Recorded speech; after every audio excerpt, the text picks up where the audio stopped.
Okay, can you hear me back there? All right.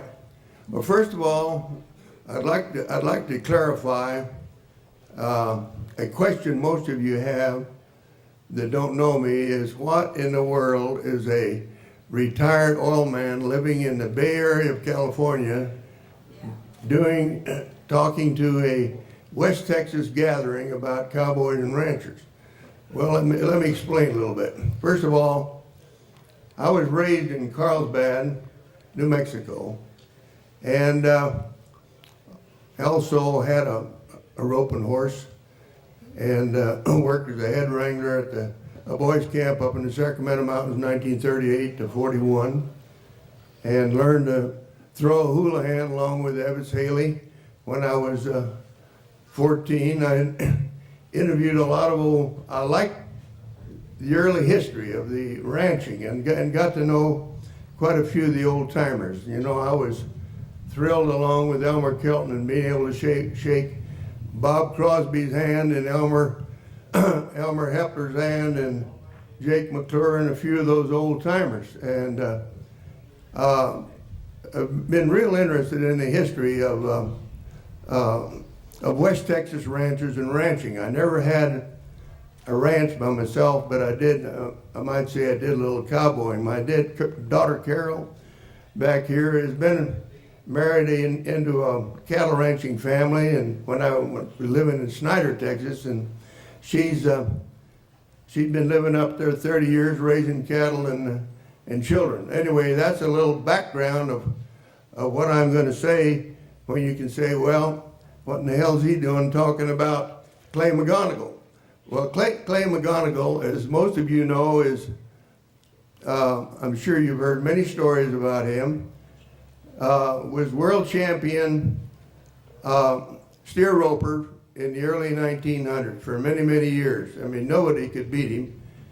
He had his ups and downs, but this story was told to us, a group of 2 or 3 of us, about 20 years ago, by J. Evetts Haley. And J. Evetts Haley heard this story from Bob Beverly, who had been sheriff of Midland in the 1910-1911 era when Evetts Haley Jr.'s grandfather was mayor of Midland. And anyway, this took place about that time. It seems that Clay, of course, had a little ranch, a little spread out there near Lovington, and his brother Charles McGonagill, incidentally, Bill Modisett, are you here in the audience? Bill Modisett has written a number of articles about Clay McGonagill, and if you ever, living in Midland, if you ever want to know any of the history about him, Bill is an authority on him. Anyway, this story I think is rather amusing, is that Charles got word to his brother, his brother Charles was living in Midland, and their father, George McGonagill, also was living in Midland, a little outside. He was a racehorse man. I mean, of course, being a racehorse man in those days, why you took your quarter horses to all of the racetracks around West Texas and New Mexico. They all had racetracks, and practically every weekend there'd be some kind of a race.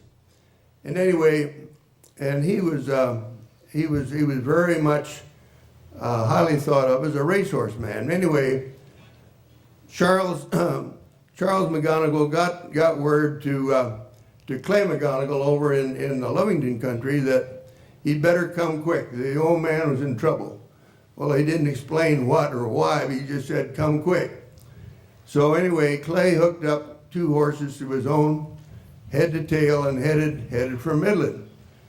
By the time he got there, why, their old man, George, wasn't there, and he said, what in the hell are you calling me down here for? He said, you in the hospital? He said, no, come on out, I'll explain to you on our way. And they went on out to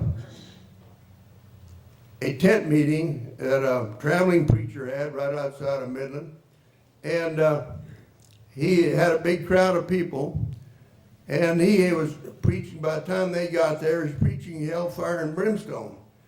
when Clay and Charles went into the back, and the preacher said, "Okay, you've heard my sermon." He says, "I want to hear how many of you have gotten the Word of God, and to either raise your hand or stand up." And their father, George McGonagill, raised his hand. He stood up, and he says, I've seen the light." He says, "Frankly, at this time, I'd rather be a jackass in heaven than a racehorse in hell."